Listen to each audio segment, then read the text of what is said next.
Saya bagian dari Ketapang, Mas. Ih, kena tuh. Jadi Ketapang ini bagi saya sendiri, inilah kampung kedua saya. Apa Mas yang buat Mas Gundul ngerasa kayak gitu? Justru di situ malah betah Mas ya. Ya, Merasakan di Sungai Pesaguan. karena waktu itu ada kasus. Gak ada air minum. Bukan nggak ada air minum, saya dibohongin. Sama?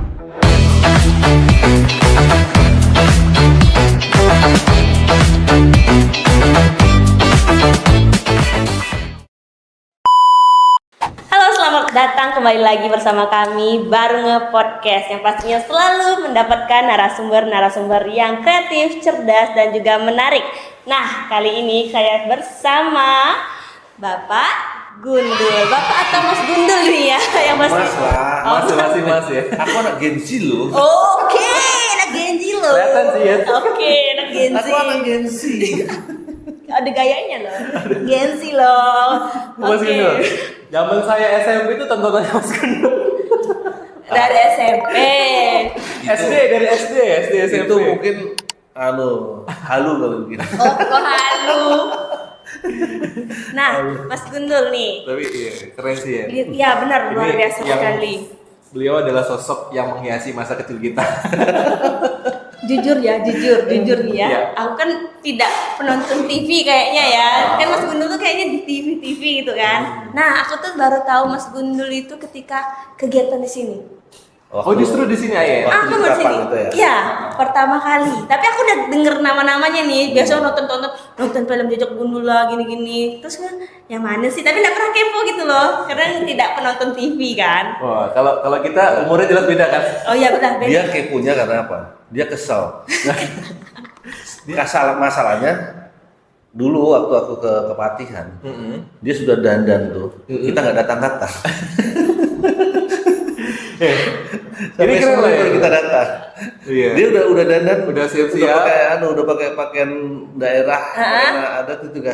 Nggak datang-datang.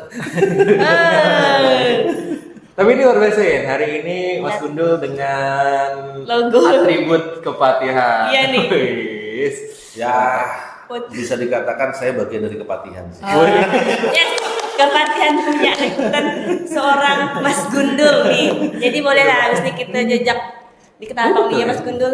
Udah bisa jadi dibilang bagian dari Kepatihan karena beberapa kali kegiatan Kepatihan selalu Iya, selalu ada nih. Ya, Selalu ada, terus ngisi juga di beberapa ininya kan. Termasuk yang baru kemarin ini ya. Baru- sebenarnya sih setiap acara Kepatihan saya pasti diundang. selalu dia, Mas. Iya. Cuma masalahnya saya bisa datang atau enggak. Jauh lagi kan? Jadwal, bukan masalah jauhnya, jadwalku. Oh. Ini jauh pun aku datang karena Pas itu pas harusnya tanggal 7 kemarin aku harus berangkat trip. Mm-mm. Cuman si Ferry kemarin kan perintah Bapak, Fer, coba kau telepon Mas Gundul. Ferry telepon saya, ngasih undangan, ada pesan dari Bapak untuk ngasih undangan. Bisa nggak? Bapak juga WA saya ternyata. Sebentar Fer. Bapak pengen ada Mas Gundul di sini ya. Iya. Selalu kalau ada acara tuh Bapak mesti WA saya. ya. Sebentar Fer ya. Aku tak koordinasi sama kantor karena Betul. itu acaranya tanggal 7 tanggal 8. Ya, betul. Nah, aku harus tanggal 7 harus berangkat.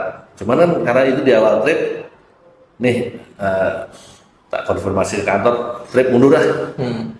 Saya undurin tanggal 10 saya berangkat. Oh. Saya telepon kantor, Mbak, izin trip dimundur tanggal 10 ya, saya ada undangan untuk acara adat di Ketapang. Karena ya bagaimanapun kehormatan bagi saya untuk bisa hadir dan ikut upacara adat di Ketapang. Gitu. Kemudian, tapi next trip liburnya sehari 2 hari ya, siap nggak masalah. Jadi itu Demi- sebutnya demi itu untuk liburan. Ketapang. Sebutannya ke Ketapang ini liburan atau kerja? Iya. Demi untuk ke Ketapang merelakan waktu libur untuk ke depan berarti ya Mas. Wow, keren sih berarti keren itu banget sih ya ya. mau ke Ketapang hanya untuk nonton adat ritual Itu adat. juga sih Mas, yang kami juga dari kemarin tuh penasaran sih Mas.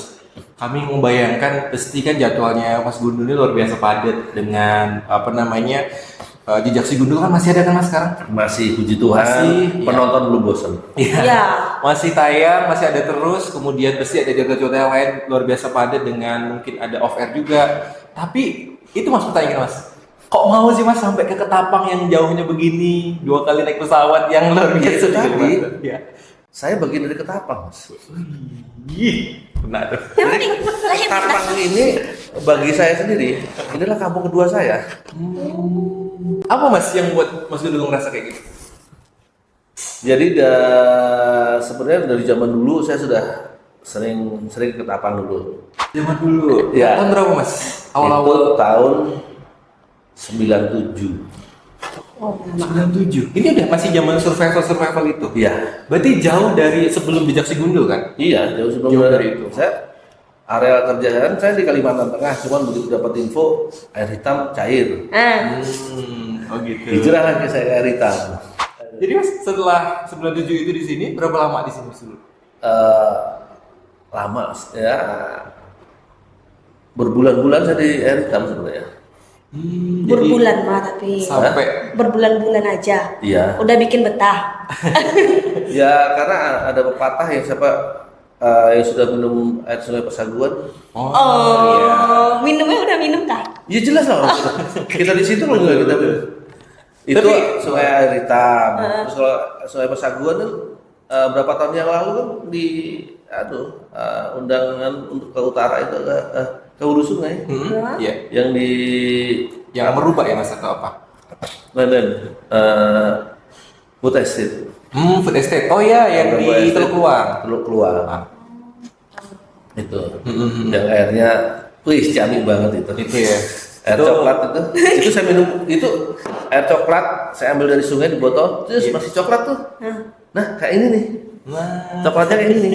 ini coba jahe tapi kan. Nah, ini kan jahe. Iya. Kalau air luar itu kan coklat nih, nah, minum. Jadi justru di situ malah betah mas ya. Ya, Merasakan di Sungai Pesaguan. karena waktu itu ada kasus. Gak ada yang minum. Bukan nggak ada air minum, saya dibohongin Sama? sama kawan-kawan Ketapang. Dibohonginya gini, waktu itu kan kita syuting memuar. Malam kita memuar cari madu. Saya ajarin mereka memuar siang. Ada sarang di mana? Ada pak, di sana. Benar ada. Oke, besok kita panen siang. Cuma mereka nggak bilang kalau sarang lebahnya itu di pohon rengas. Waduh, Rengas manu. bisa ini di kulitnya, bisa gatel-gatel. Saya manjat itu pas tengah hari lagi kan. Alah, itu. Itu harusnya panen kalau kita mau ngambil madu lebah itu nggak boleh di atas jam 11. Jadi antara jam 11 sampai jam 3 itu nggak boleh. Cuma berhubung kita dikejar waktu, Ya. ajarlah. Akhirnya yang ada saya disikat lebahnya, badan saya gatal-gatal Gatel-gatel iya. karena getah rengasnya tahu sendiri. Iya, betul. Itu pohon besar saya panjat di situ. Itu. Mungkin nggak pernah ya mandi sungai. Sampai itu saya lepas baju, lepas ini, udah kayak monyet saya dari sini. Dan kawan-kawan kata Pak, kalau di kampung saya begini, kalau di kampung saya, aduh, jangan kayak kampung sekarang ada obat apa? Ya kan jelas, Iya. orang udah kayak gitu. Kalau di kampung saya begini, pakai, tapi nggak ada barangnya. Betul. Saya cuma doa Tuhan, ini gimana nih supaya nggak gatel ini gimana Tuhan? Tahu-tahu muncul inspirasi. Ambil air sungai, saguan itu air karena ini kan pohonnya di sini, dia di tepi sungai sini kan. Ambil saya air sungai, minum, habisin satu botol yang segini tuh, minum habis itu hilang gatalnya. Ide sendiri tapi. Hah? Ide sendiri. Ya kalau bukan ide itu sebenarnya, tapi itu hikmat yang Tuhan berikan. Oke. Jadi ini bener real cerita Mas Gundul minum air Air Sungai Pesaguan ya. Sembuh kan? Jadi obat loh. Coba. Itu saksi masih banyak itu. Ada Hendrik tuh, Oh iya. ada dia kan. Oh.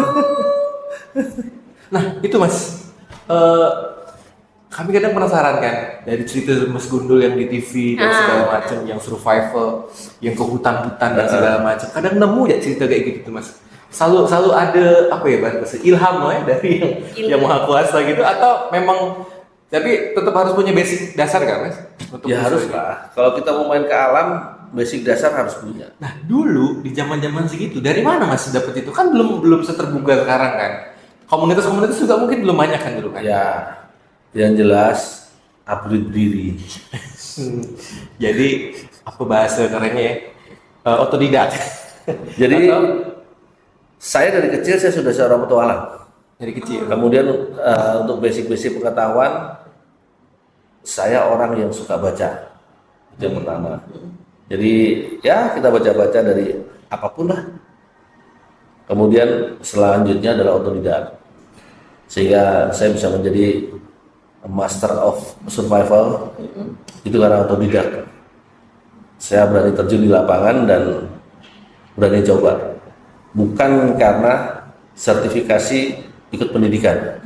Oke. Tapi ya mohon maaf, saya bukan sombong. Saya berani untuk di lapangan survival, bahkan adu dengan mereka-mereka yang profesional, saya berani. Karena jam terbang Iya. saya 6 bulan mas. 6 bulan 6 bulan sendirian tanpa alat di di Kalimantan Tengah. Di hutan Kalimantan Iya. sendiri. Iya. Itu benar-benar meniatkan diri untuk Benar-benar. survival Iya. tanpa apapun. Tanpa apapun. Tanpa paling kok pisau peralatan Tanpa pisau tanpa apapun. tanpa pisau. Jadi tapi itu butuh tahap. Hmm. Jadi saya tahap pertama saya bawa alat. Tahap pertama saya bawa alat untuk 3 bulan. 3 bulan. Untuk 3 hari. 3 hari. Saya masuk 1 bulan. Jadi untuk penyesuaian. Kemudian tahap kedua 2 bulan udah tanpa alat. Karena kita udah orientasi medan. Nah, 2 bulan lewat, istirahat lagi ke pemukiman supaya gak gila. Iya. Terus tahap ketiga 4 bulan, 4 bulan. Wow. udah tanpa peralatan. Jadi total 6 bulan full di Total setahun sebenarnya. total sama sebenarnya. Oh, tapi tadi tahapannya ya. Ada tahapan tahapan. keempat itu 6 bulan. Oke. Nah, ini Mas. Itu apa sih Mas yang dicari Mas? Maksudnya kalau zaman itu mungkin ngapain gitu Mas? Sekarang gini ya, saya penggiat alam, saya traveler. Sebelum di tahun itu ada kasus kecelakaan pesawat waktu itu di Indonesia Timur sih. Tahun berapa Mas? Itu tahun kecelakaan itu tahun 80-an akhir kalau nggak Oke. salah. Berarti kejadian yang ke hutan ini sekitar tahun 80-an juga? Enggak, tahun 90-an sudah. 90-an, oke. 96 97. 997. Nah, terus dari berita itu sebenarnya dari kecelakaan pesawat itu 5 selamat. 5 selamat, nggak salah tragedi Merpati Tinombala kalau nggak salah. Oh, yang ada yang selamat tapi meninggal 5 gara-gara- selamat, kemudian 4 diketemukan radius berapa ratus meter dari situ, yang 1 radius berapa kilo, sudah jauh. Artinya sebenarnya Sebenarnya mereka survive pada saat kecelakaan. Cuman karena ketidakmengertian mereka tentang bagaimana bersurvival, bertahan hidup di hutan, mereka lewat. Bukan karena sakit, bukan karena bukan karena efek yang lain, tapi karena kelaparan. Gitu. jadi karena itu Ya, dari situ saya mulai berpikir, ya namanya kecelakaan kita nggak bisa ntar gue hilang gue bawa pisau Iya betul. gue hilang gue bawa ini enggak. Makanya saya praktekkan, oke, kalau kita mau latihan survival, it's okay, latihan pure ada tanpa apa-apa kita coba. Karena di situ yang dilatih bukan kemampuan kita untuk bagaimana kita makan tok, tapi bagaimana kita hidup. Itu berkaitan dengan mentalitas juga. ada semangat juang juga di situ. Iya. Gitu lah. Tapi juga tentu butuh pengetahuan ya mas, apa yang bisa dimakan, atau itu juga dapat dari situ juga. Oh ternyata ini nggak bisa Sekarang- dimakan, ini bisa dimakan. Teori itu hanya panduan. Oke. Kenyataan di lapangan nggak bisa seperti itu. Jadi Mas Gundul makan apa pun di situ? Apapun, Apapun. ketemu cacing ya makan cacing, Oke. ketemu kelabang makan kelabang, ketemu Apa mas yang paling random ketemu pas waktu itu di hutan Kalteng waktu itu? yang paling random waktu itu pas kemarau panjang. Itu saya sempat 4 hari nggak dapat air. Di 4 hari. 4 hari saya nggak dapat air, saya jadi minum itu cuma ngejilat ngejilat daun-daunan. Oke. Kalau pagi, Hmm. karena itu pas kemarau panjang. Nah, kemudian saya masang jebakan binatang, waktu dapat musang. Dapat musang ya, puji Tuhan lah bisa minum. Dapat musang, Ya, minum. Ayo, Bisa jadi minum dari mana ya?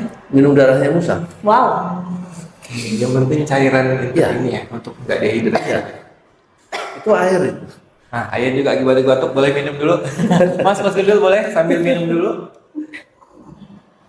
Ini aku tadi kopi mas di Sumberasa nih mas. Nah, favoritku di sini kopi susunya. Tapi mas, tadi mas menarik yang di hutan Kalimantan itu di mana sih mas? Kalimantan Tengahnya di mana? Di Seputaran Tanjung Puting. Tanjung Puting. Oh, Panglangun. Ya, tapi Tanjung Puting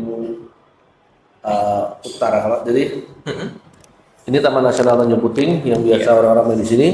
Saya main di ujung sini, area Kanada. Mas, aku kebayang mas, Tanjung Puting hari ini aja itu masih jadi hutan yang luar biasa ini ya, hutan rimba, habitatnya orang hutan ya. Iya. Apalagi tahun itu kayak mana bentuknya? Jadi gitulah. Jalan pun nggak ada ibaratnya. Terus tidurnya gimana? Ya merem matanya. Maksudnya enggak kedinginan dan segala macam enggak? Sekarang dingin itu kan tergantung kita. Kalau kita belum terbiasa ya awal dingin. Iya. Tapi kalau lama-lama kan terbiasa kita. Sama halnya malam itu gelap. Kalau kita di awal. Jadi masuk ini di malam. tadi nggak bawa alat, berarti nggak bawa lampu juga? nggak ada. Oh.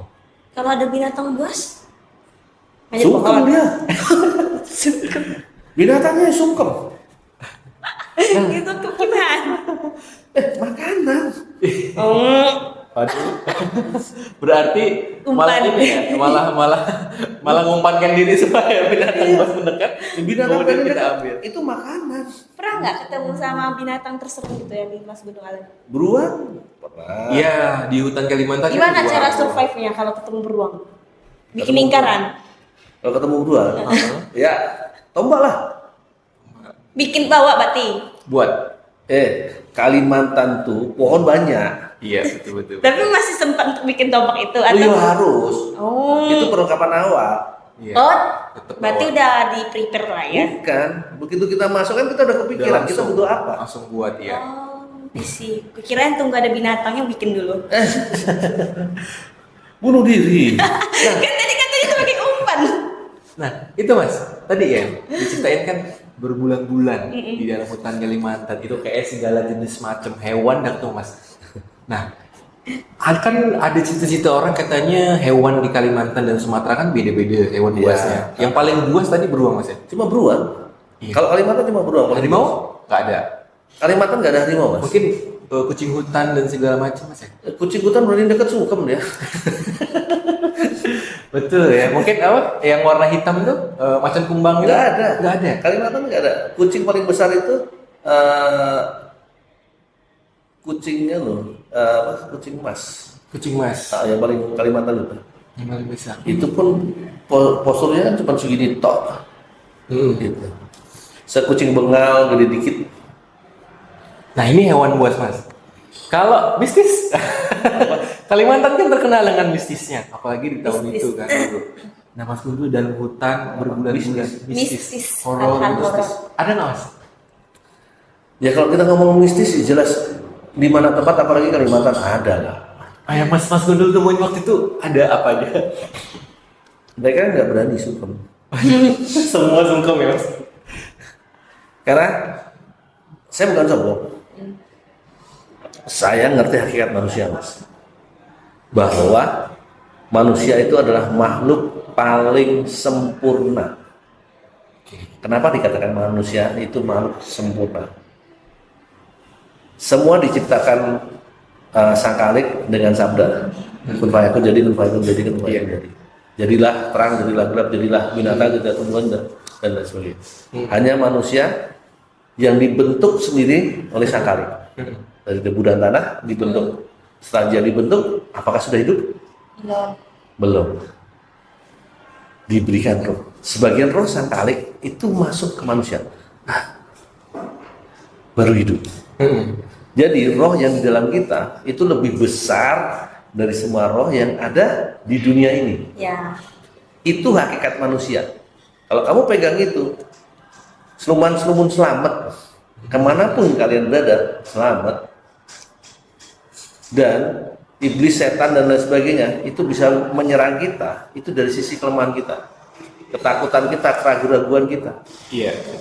Ketidaktahuan kita akhirnya Ya, disitulah kita dibohongin, celahnya. ya, Kemudian dan dikerjain. Tapi belum pernah merasakan hal-hal seperti itu. Pernah Ya. Pernah saya dikerjain. Berarti itu di kondisi yang sedang lemah. dikerjainnya gimana maksudnya? Jadi waktu itu justru malah pas saya nggak sendiri. Waktu saya masuk, dia masih di sekitar situ. Saya berdua dengan kawan waktu itu. Saya digendam oleh, sebenarnya yang nyerang bukan gaib, itu manusia. Warga di situ atau Ya, orang-orang sekitar situ lah. orang sekitar? Jadi itu saya tidur, dalam kondisi tidur. Kalau kondisi tidur kan kita seringkali nggak satu tuh antara roh jiwa dan tubuh Oh kita. iya. Iya. Nah disitulah saya kayak dihipnotis. Saya diperintahkan untuk ritual pembantaian. Itu. Dan saya harus membunuh anak-anak banyak. Tapi kesadaran saya masih kuat waktu itu. Saya nggak mau. Itu dia pakai tongkat totem itu. Dia baca mantra dan lain sebagainya. Saya dipaksa. Saya bertahan, dan saya bangunin teman saya. Bangun. Aku tolong bangunin. Oh, dalam kondisi. Jadi saya tidur, saya ngebangunin teman saya, Minta dibangunin. minta dibangunin. Karena tadi mungkin alam bawah sadar sebenarnya Iya. yang tadi dibangunkannya. Oke. Teman saya bangun, dia bingung. Dia yang bangunin saya, Iya. tapi minta saya dibangunin. Oke. Tapi akhirnya dia bangunin saya. Begitu dia pegang saya, Mas, bangun. Saya bisa langsung lompat. Disitulah saya perang gaib. Ada masih ternyata nggak segala macamnya. Ada, Mas. Pelanggan itu Karena- seperti apa? Itu ya. Aku beneran pelanggan itu. Boleh. Jadi Biar ada gambaran. perang gaib itu adalah kita perang kekuatan supranatural. Itu fisik atau dalam apa namanya alam bawah sadar itu seperti apa? Jadi perang roh. Sekarang apa yang kita ucapkan itu terjadi di dalam roh, Mas. Oke. Kalau kita sehati ya, antara roh, jiwa, dan tubuh kita satu, sempurna, kita ngucap bakaran, Mas, di alam roh. Di alam roh. Itu. Oke, berarti semengerikan itu ya Iya. pernah dilaluinya. Iya. Oh. Makanya, ya mohon maaf, dulu aku pernah sempat hampir belajar ilmu Dayak yang luar biasa. Dan ada kayak, kamu pengen apa? Dan belajar ilmu. Mau yang kayak gini nggak? Itu ayam dari banyak. Kamu pilih sana. Pikir aja, yang mana? Terus saya, ya udah pilih aja.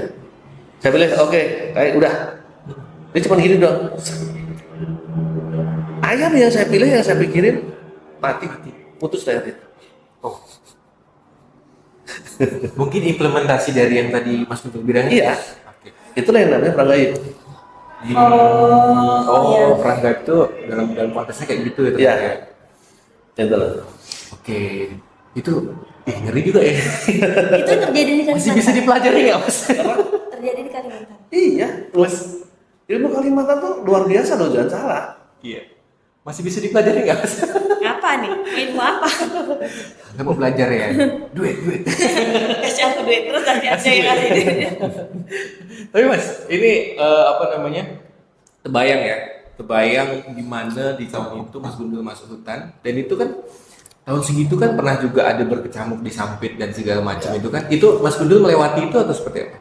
Waktu Sampit itu saya lagi ada di pangkalan, lagi di Kumai. Di Kumaya deket kan itu Tapi sebenarnya? Kumai juga lagi bergejolak. Iya. Dan apesnya saya ada di perkampungan Madura. Waktu itu. Ya, Nah itu kan cuma jarak 3 jam 4 jam dari Sampit ya. nah itu waktu itu ritual kalau sudah asar itu teman-teman Madura itu keluar rumah semua.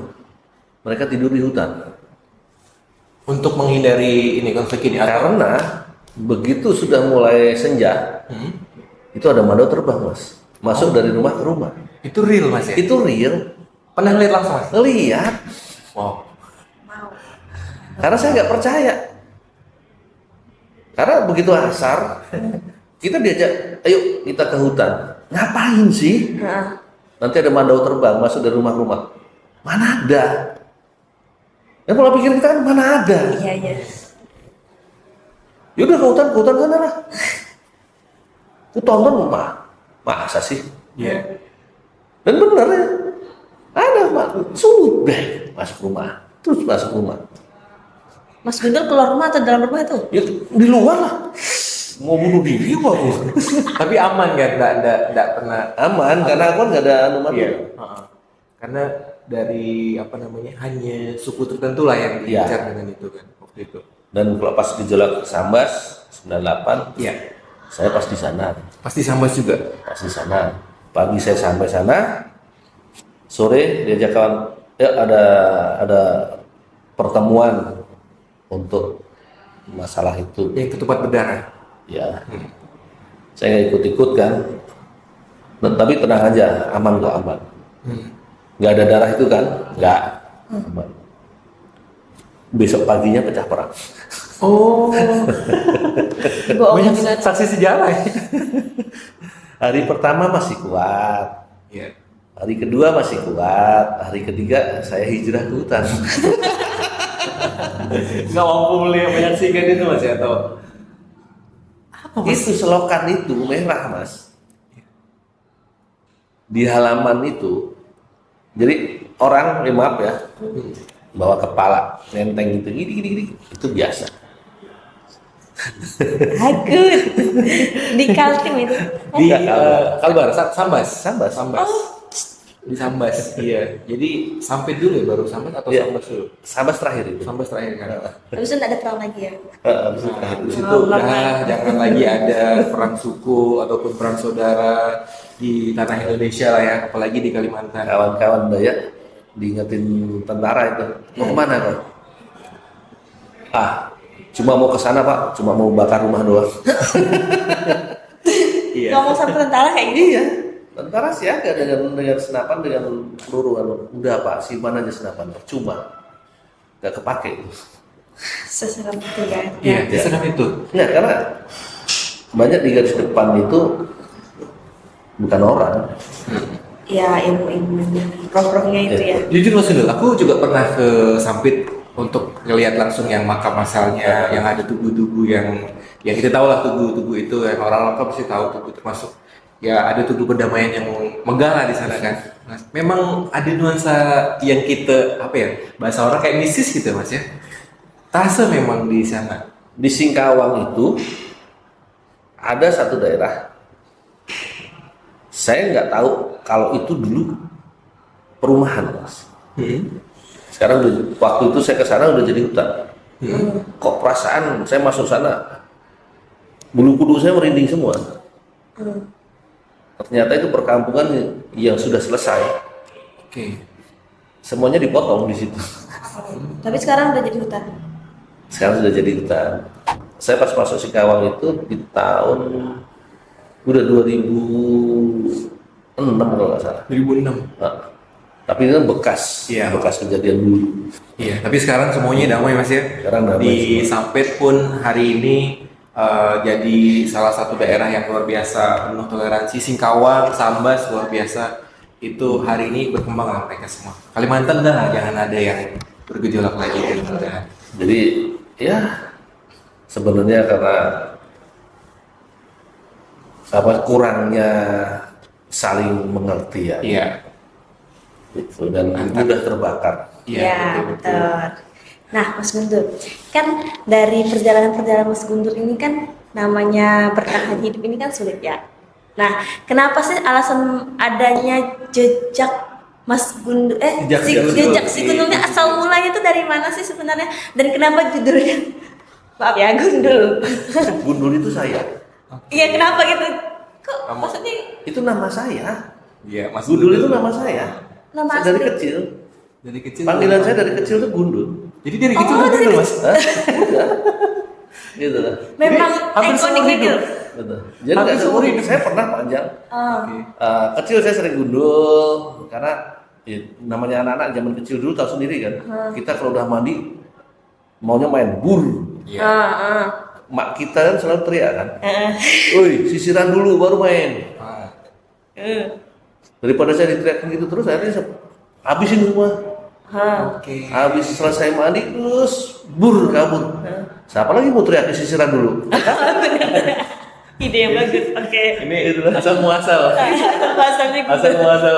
Mas Terus habis itu saya kuliah, saya sempat juga manjangin rambut. Rambut saya di atas pantatnya lah. pernah gondrong Iya. juga.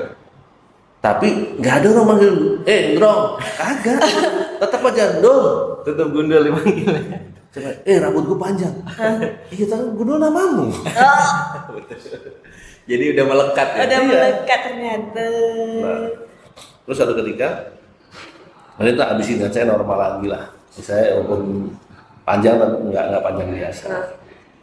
Nah, terus saya kan selain di alam, di survival, saya juga sempat belajar mendalami tentang seluk-beluk ular. Dan saya orang pertama yang membangun organisasi ular secara sayang. Saya buat siok di tahun 97. Siok itu saya snetrik dulu di tahun 97, baru siok di tahun 2003. Mas, sorry Mas. Secara sains itu maksudnya gimana? Apa namanya? Meneliti atau zaman dulu kan kayaknya belum ada jenis ular ini yang Nah, sekitar itu dia. ditulis.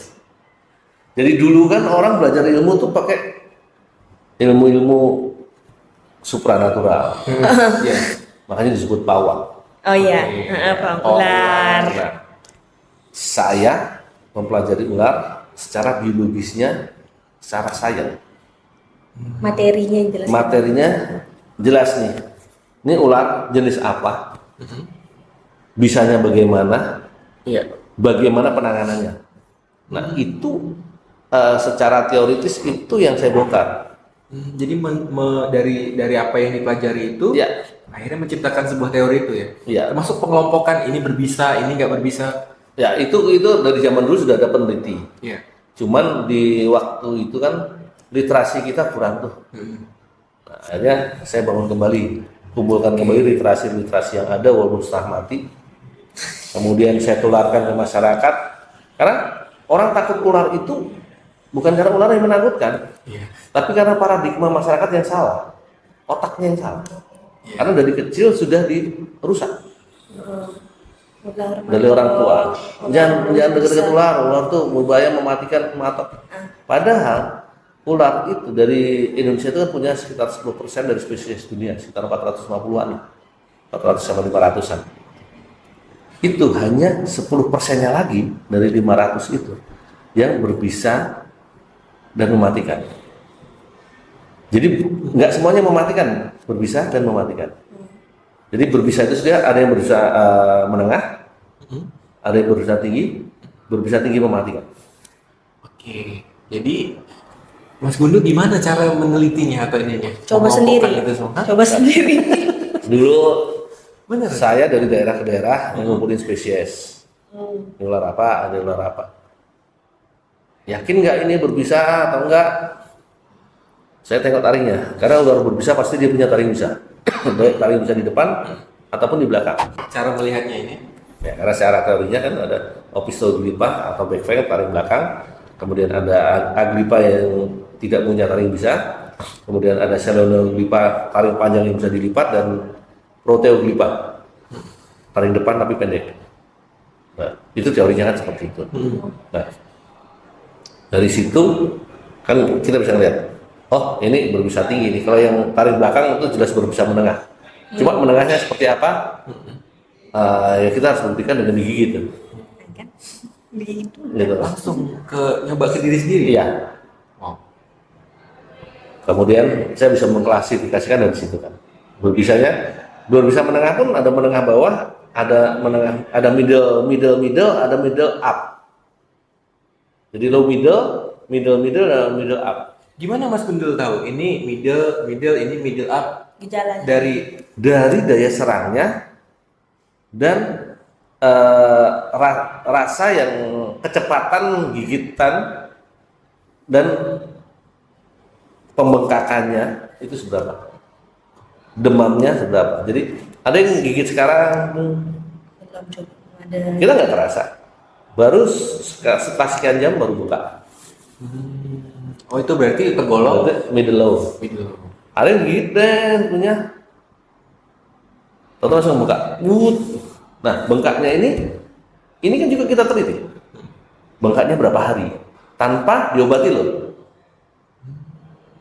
Ada yang cuma sehari Iya. hilang sendiri dengan daya tahan tubuh kita fit ya. Ada yang 3 hari hilang sendiri, ada yang 7 hari hilang sendiri. Nah, Mas Gundul menginventarisir itu semua. Jadi Iya. didata semua, yang ini begini, yang ini begini. Iya. Akhirnya tercipta lah tadi itu apa namanya? Iya. Terkelompok lagi.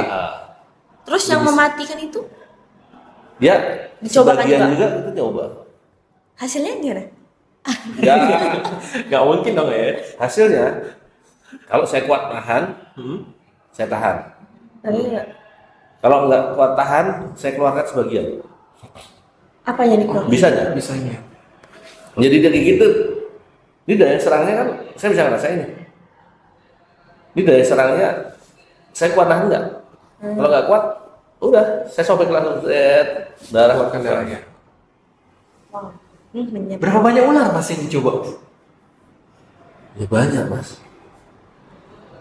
Berapa? Berpuluh-puluh? Ratusan. Ratusan? Mak, berarti bisa dibilang Mas Tidak, Gundul tidak. Hah? ratusan kali digigit ular. Iya. Kuat Mas ya? Rasanya gimana Mas? Sebenarnya manusia itu kuat mas. Sebenarnya. Iya. Jadi Tuhan ciptain manusia itu sempurna, termasuk secara anatomi sendiri. Tuhan bekali kita dengan sel darah putih, Gitu. Imunitas gitu ya. daya tahan tubuh, kemudian sel darah putih, daya tahan tubuh, dan getah bening. Dan itu semua dikendalikan oleh otak. Nah, bagaimana kita memanage itu semua adalah kita perintahkan. Jadi semua metabolisme tubuh kita ini diperintah oleh otak. Oke. Jadi sebenarnya kejadian yang banyak atau kemarin di Kalimantan kan ada banyak banget yang kejadian ular masuk ke pemukiman atau segala macam. Nah itu tuh sebenarnya bisa ditangani dengan Bisa. Kalau sampai Mas, misalnya ada yang kegigit nih, nah ularnya berbisa. Nah, itu pertolongannya gimana sih Mas? Kalau secara ini misalnya nggak ada dokter atau jauh atau gimana gitu? Kalau saya jujur, simple. Saya hanya pakai panas, baik api ataupun air panas dan garam. Dia pengen dicurangi ke tetesan. Jadi kalau di penampang kecil kayak jari, saya celupkan panas di atas 80 derajat ya, bukan cuma hangat. Panas Ya. artinya Tapi kalau di penapan mendidih ya? besar, saya tetap harus buka jaringan, baru saya kompres dengan air panas. Mulai agak dingin dikit, ganti air panas dengan garam. Karena teori kimia dasar itu bahwa semua larutan, apapun jenis larutan, itu terurai dengan 4 hal. Mas. Yang satu adalah asam kuat, kedua basa kuat, ketiga adalah panas di atas 80 derajat, yang keempat garam. Nah, jadi bisa itu adalah protein. Ini termasuk larutan. Protein dia akan hancur dipanaskan di atas 80 derajat. Jadi teori dasarnya itu. Dan mohon maaf ya, pasien yang saya tangani baik itu online, ada yang online. ada Kok ada pasien? Emang dokter? Enggak, jadi ketika ada kejadian hubungi Mas Gundul. ya. Oh, Jadi tidak ada satupun yang mati ya.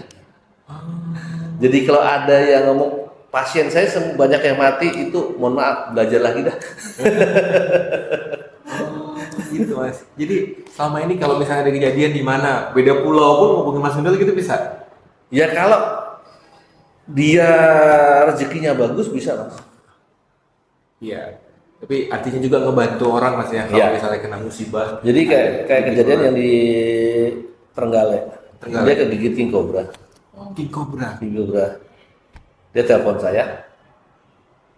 Pas saya lagi syuting. Cuman untungnya sebulan sebelumnya dia pernah ketemu saya. Dia ngobrolin tentang bagaimana sih kayak ini gigitannya gimana. Kalau kegigit, ya saya cuma nama air panas atau api. Dan begitu dia telepon saya nggak bisa, enggak, langsung dia main air panas. Dia di jempol ini kan, langsung dicerupin. Nah setelah itu saya selesai syuting, saya lihat, ada telepon, telepon balik. Ada apa? Anu Mas, aku barusan kegigit king cobra. Terus, tapi udah tak air panas kok. Oh iya dah. Sampai merah enggak? Sampai merah Mas, ya udah aman. Sampai merah. Sampai menjadi jaringan yang kita sudah benar panas. kerjakan itu sampai terbakar kan. Jadi sampai memerah, kebakar itu. Itu kalau jaringan kita kebakar berarti kan bisanya juga kebakar. Kemudian saya cek 10 menit kemudian gimana perkembangan? Apakah mual naik? Apakah dada was-was? Napas nggak teratur? Pandangan kabur nggak Mas? Oke. Berarti aman. 10 menit lagi saya cek. Saya kalau tangannya online saya tetap pantau. Per 10 menit. Pertama per 5 menit, kemudian per 10 menit, per setengah jam, baru per jam. Karena lihat pantau naik nggak. Kalau sudah 1 jam aman, itu udah nggak naik, udah aman. Tapi tetap untuk menjaga psikologisnya, saya tetap pantau. Nah, di situ aman sampai 1 jam kemudian dia aman. Oke, aman udah clear, sudah terurai semua. Cuman karena dia masih habis dicelup air panas kan, rasanya kan masih sakit tuh. Iya betul. Cemut. Mas, ngilangin rasa sakitnya gimana? Tidak. Beli pereda nyeri, asam melifenal. Bila perlu minum 2 dah. Oke, dia beli, dia minum 2. Tapi habis itu kawannya kan tahu, dia habis gigit, dia bawa kelapa muda. Oh. Minum kelapa muda, sama juga bohong obatnya. Iya, nggak bisa ini ya. Larut lah. Iya. Semalaman dicemut, telepon saya, Mas masih cemut. Itu cuman efek bekas sakit kebakarannya, aman gitu. Terus pagi dia, Mas kalau aku ke rumah sakit boleh nggak? Boleh aja, selama itu cuman untuk reda nyerinya nggak masalah. Dia di rumah sakit ditanyain, kenapa? Gigitin kobra, langsung suruh mondok. Suruh mondok, langsung di. Inap. Bisa king cobra itu sangat-sangat mematikan. Iya, sangat mematikan. Terus dia telepon saya lagi, Mas, aku harus rawat inap gini. Nggak usah. Walaupun kamu punya BPJS juga percuma. Apalagi yang dirawat inap? Kamu udah Akhirnya di scan dan lain sebagainya ada darah yang menghitam. Ya iya, memang darah kemarin naik kan. Jadi bisa itu memang sudah masuk, cuman begitu dibakar kan dia terurai. Tapi bekasnya itu kan nggak hilang, aman itu. Dia tetap harus dirujuk ke kota besar untuk nggak usah. Tapi nyakitin orang tua yang mana? Udah, ini telepon dulu saya. Kata aku saya jelasin, aman itu. Saya jamin 100% aman. Terus ngayakin dokter, sana sini dokter. Dokter saya telepon, dok, saya Rugundo, saya sudah biasa nangani ini aman itu ini. Nggak perlu tanya bosnya dokter tuh, pasti dia tahu saya. Akhirnya dia boleh pulang. Dan begitu aja dia hidup. Banyak ya ternyata cerita-cerita ini ya. Karena kejadian itu banyak sebenarnya. Iya. Dan ya sayangnya yang nggak bisa menangani akhirnya banyak juga Ya. yang kelewat. Itu karena salah penanganan. Iya. Dan kebanyakan, mohon maaf ya, faktor psikologisnya nggak dimainkan. Karena bahaya gigitan ular itu ada dua, Mas. Yang satu bahaya psikologis, yang satu bahaya biologis. Bahaya psikologis itu adalah pola pikirnya. Dan bahaya biologis adalah efek dari gigitan, dari bisanya. Kalau psikologisnya ini justru ini yang berbahaya. Betul. Benar. Karena orang nggak sakit pun kalau psikologisnya jelek, Jadi sakit. jadi sakit. Betul. Sama kayak kemarin COVID. Iya. Walaupun dia nggak tercemar COVID, dia nonton terus berita COVID, dia merasa kayak kena COVID. Iya, betul. Ya kan? Sama, kalau orang kayak gitu lah kebiasaan mati aku. Ya jangan harap hidup lah. Nah, itu yang harus dibenahi.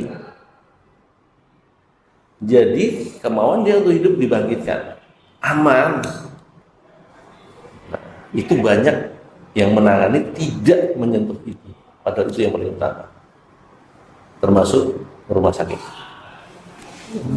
Soalnya kan selama ini kalau kepatok ular kasih kain, dah. Iya. Yang kayak gitu Zaman kan. dulu Mas, kalau kena patok ular misal di tangan ya, diikat pakai karet zaman dulu atau ini yang kuat. Itu benar, nggak salah. Benar, ya? Jadi itu untuk menghambat peredaran darah. Iya, jangan lebih Supaya tinggi dari bisanya dia nggak naik.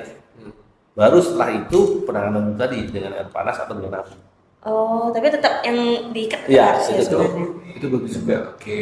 Nah, banyak orang ngomong, terus kalau pakai air panas terus pakai api, kebakar dong, rusak jaringan. Emang jaringannya rusak, tapi pilihannya mana? Mau rusak sebagian jaringan atau dead? Betul. Kekuatan bisa lagi Iya. yang bisa tinggi. Kalau jaringan kita rusak nih, karena air panas atau kita bakar, habis itu apa yang kita tanganin? Pengobatan luka bakar. Iya. Iya. Sambil merem aja bisa tuh. Iya, betul. Daripada ini kan. Iyalah. Nah, itu ternyata ya, Nek. Ini berarti edukasi juga lah ya, Mas. Terus Kalau sedikit. ada edukasi lah untuk masyarakat, apalagi bahaya-bahaya dari ular itu nyata. Nyata. Itu nyata dan ada di sekitar kita. Apalagi kita di Kalimantan kayak gini. Sering banget. Terus Mas, ular yang paling mematikan yang pernah Mas udah coba apa? Tadi Kalau kita ya. ular-ular yang berbisa tinggi di atas kobra, saya tidak pernah mau nyoba. Oke, di atas kobra enggak pernah. Karena Tapi kalau saya tergigit, puji Tuhan, itu adalah cara untuk next level. pernah Mas. Belum. Lagi. Aduh. Ini Waduh. masih bekas kan? Aduh. Iya ada, ha? Ini bekas gigitan kobra. Di hutan juga atau Enggak, lagi atraksi aja sih. Lagi atraksi.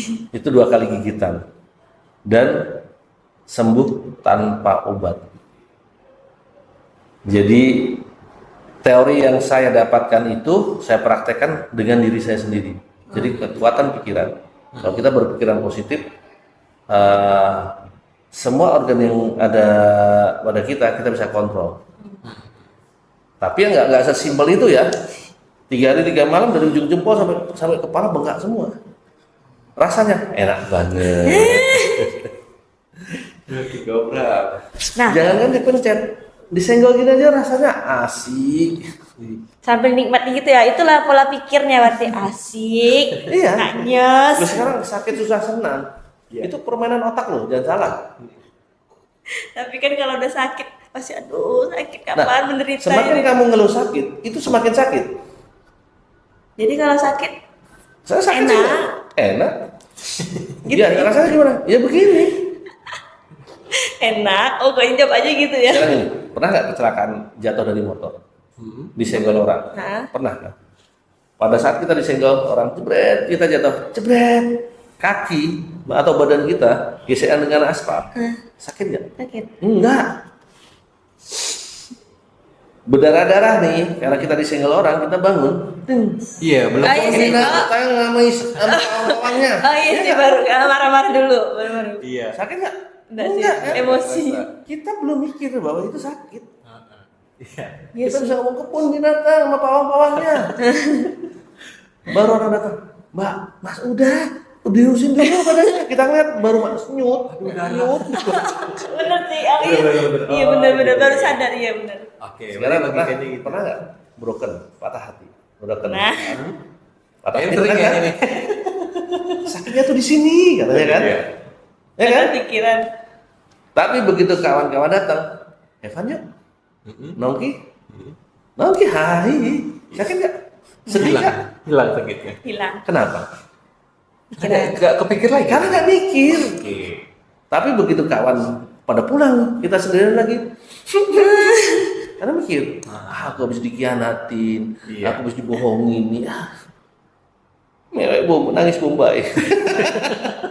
Ngerti yang aku maksud kan? Iya, Semua iya. ini dia terlalu otak. Oke. Betul. Jadi bagaimana kita mengelola diri kita sebenarnya, Iya. mengelola emosi, mengelola pikiran, mengelola tubuh kita. Itu kekuatannya. Mas. Iya. Wah, itulah ternyata apa ya Mas, trik ya Mas dari Mas Gundul sampai punya perjalanan sejauh ini. Ya. Dan Itulah sekarang tips bagaimana kita hidup benar. Hidup happy aja. luar biasa. Tapi nggak segampang yang diomongin ya. Iya. Itu butuh latihan. Iya. Dan kayak tadi Mas Gundul, enggak, maksudnya tidak hanya langsung latihan, tapi ada pengkondisiannya, ada pengenalan dan segala macam juga dari Mas ya, untuk bisa ke situ pemahaman. Yang jelas pemahaman. Kalau walaupun kita belajar tapi kita nggak memahami percuma. Iya, iya. Betul. Seperti halnya banyak kan orang-orang yang ngomong, itu kan cuma berlaku buat Mas Gundul toh. Banyak orang ngomong gitu. Enggak, itu berlaku buat siapa saja. Iya. Bukan cuma buat saya, tapi buat mereka-mereka yang mau berpikiran positif, yang mau hidup enjoy. Oke. Wah, ini jadi kayak kehidupan ngobrolnya. Ini Mas Gundul, kehidupan Mas Gundul. Motivasi Biasa hidup sih. dari Mas Gundul lah pokoknya. Itu penuh semangat hidup, berpositif lah. Jangan negatif thinking terus Ternyata ya, ini Mas. Mas yang ini ya. Yang nggak terlihat selama ini depan kamera ya. Iya, benar. Iya. Betul. Yang taunya kan Apa- dibahasnya jejak-jejak si Iya. Gundul aja ya. Prinsip-prinsip ataupun apa yang diyakini Mas Gundul, kalau sampai kayak gitu nanti kan di kamera yang Mas Gundul Sekarang selalu ini pun smile. bisa diterapkan di dunia kerja, Mas. Oke. Kenapa? Sekarang kita diberi tugas sebanyak apapun, seberat apapun, selama kita nggak ngomong nggak bisa, itu pasti selesai, Ya, betul. ya kan? Tapi walaupun kita dikasih tugas sedikit, nggak bisa ini, itu mau sampai kiamat nggak mungkin selesai, Mas. Iya. Kenapa? Karena begitu kita paksain sekalipun, begitu gagal, ya kan? Aku udah ngomong nggak bisa. Bukan mau usaha dulu, Nah, usaha itu dulu tuh. aja. Jadi motivasi dia untuk kita ya. Dunia kerja. Tapi kalau kita motivasi. kita ngomong pasti bisa. Iya. Walaupun kita gagal 10 kali, 15 kali, 20 kali, 50 kali, 100 kali. Kita tetap mau coba, pasti. Mau coba. Ya, kan? Ayo dibuat buku bagus Mas ya. Nah, ada bukunya nggak Mas? Buku si Gundul. Mindsetnya Mas Gundul ya luar biasa ternyata ya. Banyak cerita wis. Jejak petualang yang masih ada selalu di bawah Mas ya. Jejak si Gundul. Jejak- Tapi ini Mas, itu selalu melekat Mas dari zaman TV 7, Trans 7. Itu tontonan kami di kampung.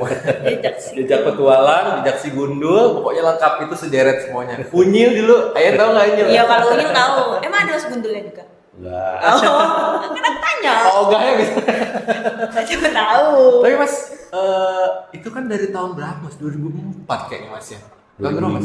2005. 2005 Mas Gundul udah di Jejak si Gundul itu Kerja si Gundul 2007. 2007. 2005 itu saya menggawangi petualangan liar Petualangan liar dulu. Oh iya betul ya. Oh bersama iya. Ulun Putri. Petualangan liar dulu. Petualangan liar dulu, kemudian TV7 diakuisisi dengan Trans, jadi Trans 7, petualangan liar digabung ke Jejak Petualang, dan saya jadi host Jejak Petualang. Iya, itu yang saya bilang tadi itu pertama kali momennya hype-hype-nya itu di situ waktu Mas Gundul masih di Jejak Petualang itu. Ya, Jejak Petualang aku tahu. Nah, terus tapi kan Jejak Petualang akhirnya kan punya ini sendiri kan. Iya. Mas Gundul akhirnya buat sendiri kan Jejak si Gundul ini. Dan jadi brand yang luar biasa Mas ya. Ya, Sampai puji hari Tuhan, ini sampai masih hari eksis. Ini masih eksis baru masuk tahun ke-19. Wow, 19 tahun bayangin. Nah, tapi awalnya gimana Mas? Dari dulu survival segala macam akhirnya bisa masuk ke TV di yang Petualang Liar itu masuknya gimana? Atau dicari orang TV-nya? Dicari orang TV-nya, Mas. Udah terkenal namanya ya? Enggak, belum. Jadi waktu itu TV7 masih itu tadi. Mereka mau buat petualangan liar.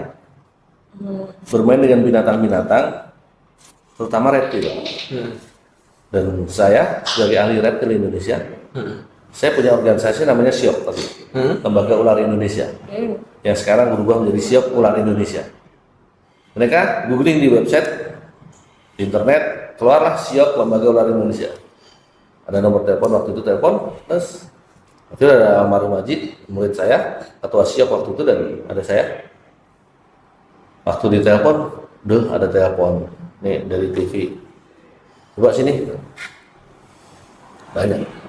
Kita dari program TV ini mau buat main ular-ular kayak Rock Bradle. Nah, Butuh tim ahli. Mampu nggak ya? Ya, saya ngomong lebih dari mampu lah. iya.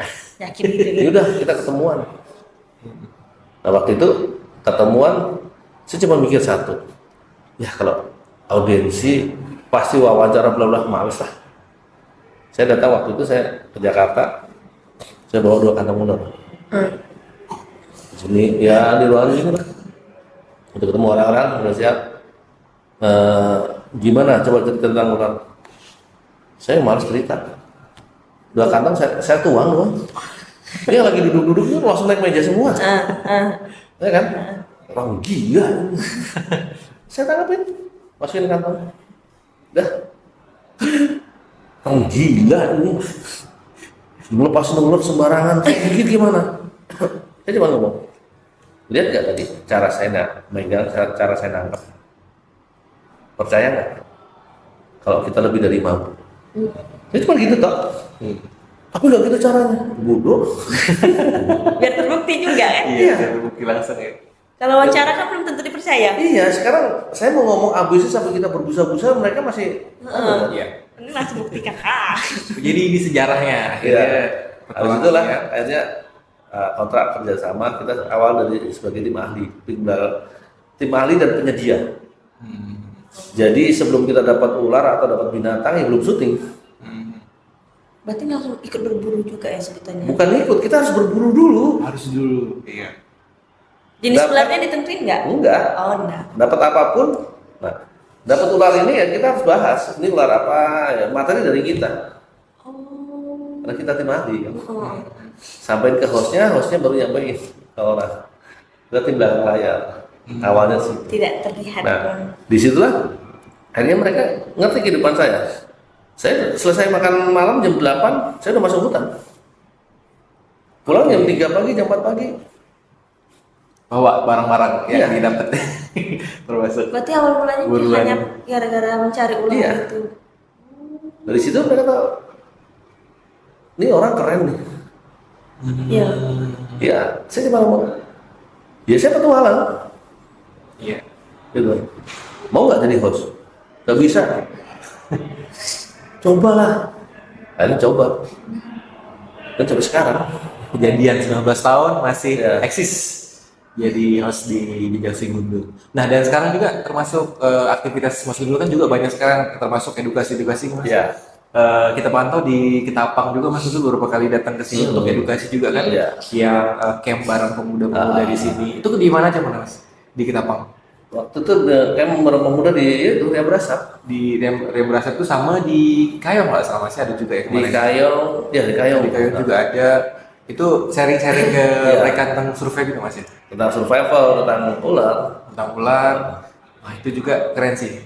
Dan 19 tahun bukan angka yang Loh, baru kemarin Mas. belum lama dong. Tapi luar biasa hari ini obrolan kita dengan Mas Gundul. Betul. Ini dapat insight-nya malah tidak hanya soal petualangan dan ular, Iya. tapi juga kehidupan. Dan ternyata dari situ, Mistisnya dari juga. situ asalnya. Mas. Iya. Asal keberaniannya dari situ, asal pengetahuannya dari situ juga. Ternyata itulah yang harus kita semua punya. Nah, Ayan ada lagi? Nggak ada. Kita udah cukup. Di cerita Mas Gundul tadi udah banyak, dan ini Ketapang ternyata jadi kampung kedua. Iya. Ya, Mas Gundul tuh Kedua, sangat Mas mencintai Gundul. Ketapang, jadi kita juga harus cinta Ketapang. Iya, makasih banyak Mas Gundul menyempatkan waktu di sela-sela sibuknya di Ketapang. Hari Sempetin libur, hadir kita. hari liburnya Mas Gundul. Iya, merelakan hari liburnya.